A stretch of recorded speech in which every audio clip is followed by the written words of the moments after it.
Hello everybody, welcome back to DS Trucks. If you know me for a while, then you know that I like to make stuff. And in today's video, that's what we're doing. We are building a custom snowblower rack to hold our machines on the back of the truck. So what I've done is I've built out a bracket out of aluminum. It's aluminum flat bar, heavy duty aluminum, and it's bolted to a steel receiver that is in the hitch. So pull out the pin and you can actually just pull this out. It's just a pin holding it back there, and it's a solid steel. I actually got the hitch from Gen Y. It's basically a pinto plate, and I just bolted this to that pinto plate. If you see those bolts in there, and this is gonna, hopefully this works. I mean, when you make stuff, it doesn't always work, so that's kind of the danger of putting yourself out there a little bit and making stuff. So I'm just cutting right now, cutting these out to be 21.5 inches wide. Hopefully that's going to work out good. At 21.5 inches wide, it will allow me to use this as railing. This will be like the railing as we build out a basket to hold the snowblowers. And this was actually just a leftover piece. I wasn't going to incorporate this heavy duty gauged aluminum, but it happened to be available when I went in there. It was just scraps, so the price wasn't high.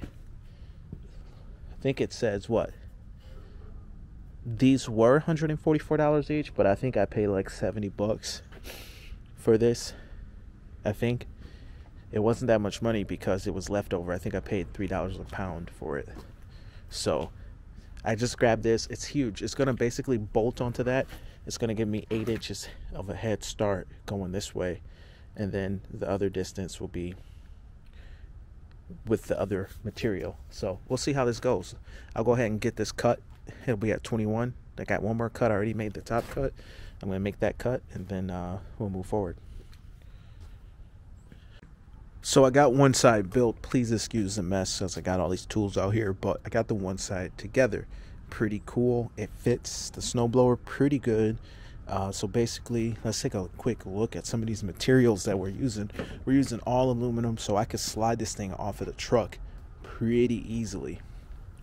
We're using a angle here, and it just to get an idea how thick that is. I mean, we're talking some serious gauge angle aluminum, and this is kind of the base platform.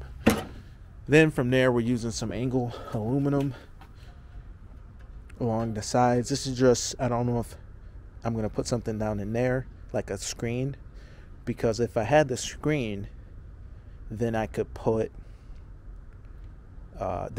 something else on here, like a, I don't know, bucket or something, I don't know. But this is cool.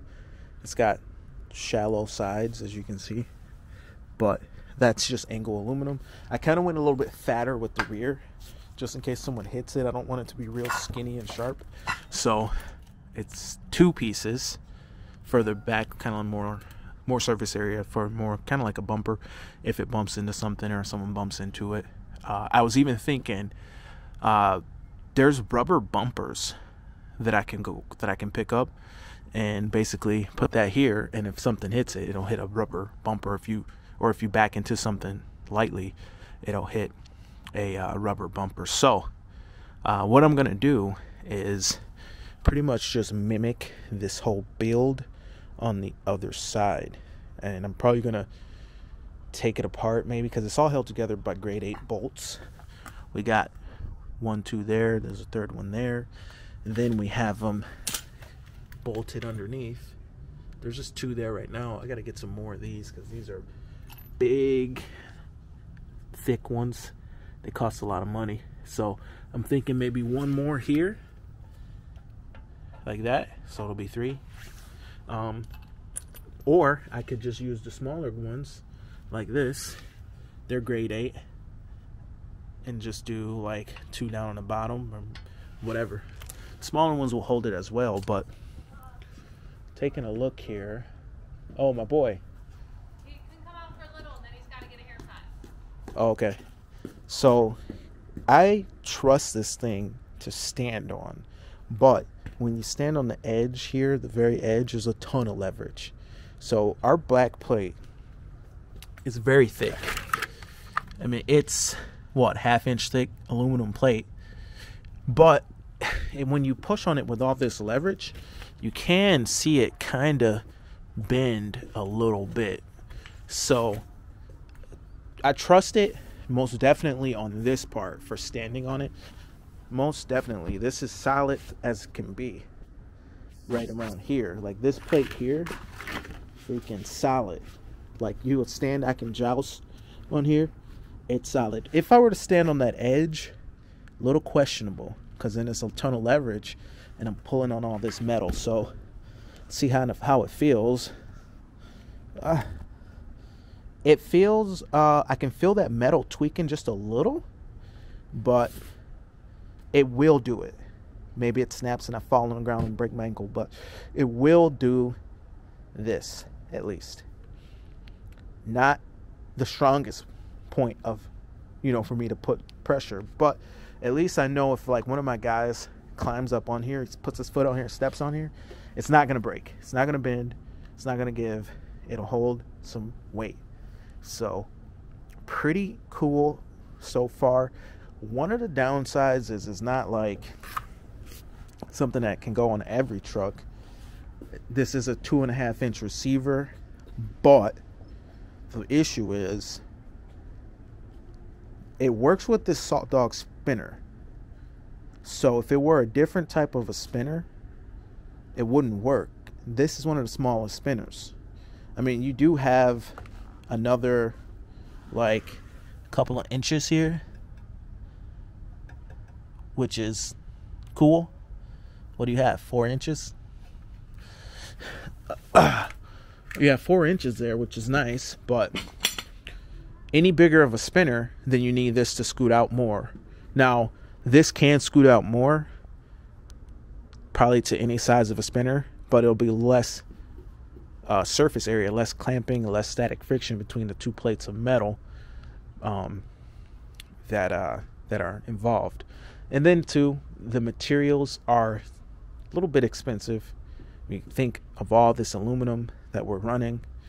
The aluminum is quite expensive.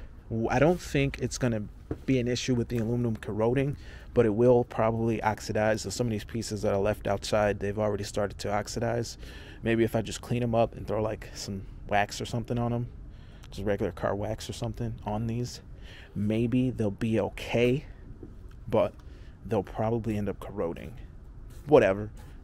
Aluminum usually doesn't rust away, it just corrodes.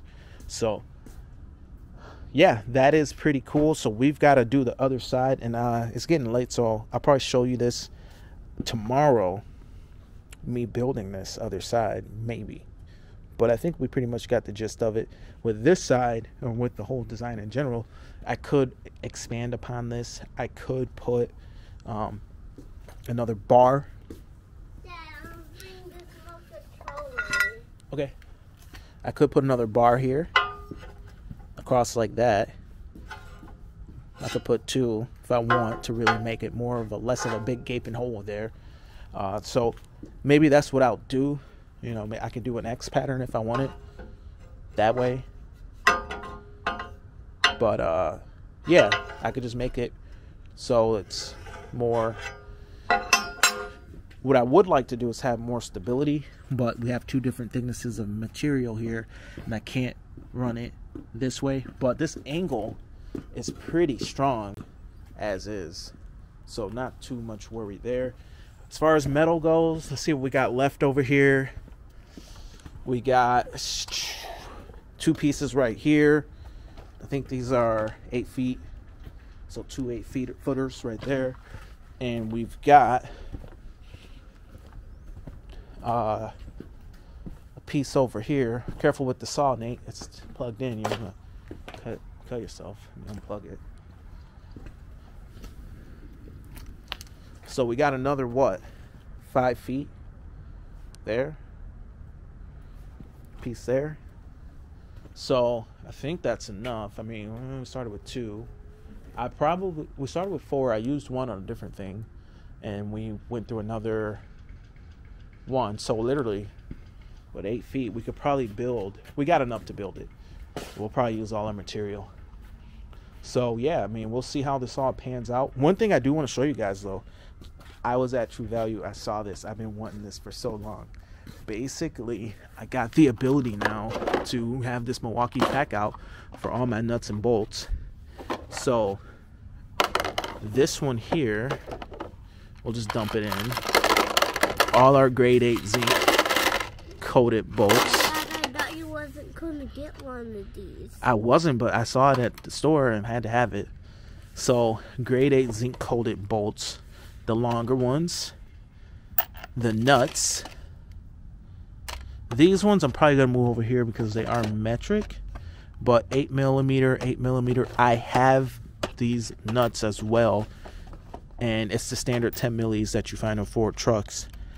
I have washers and I have that, and I can keep going. I can put some more metrics on this side and some more standards over here, and yeah, pretty cool. What do you think about this, Nate?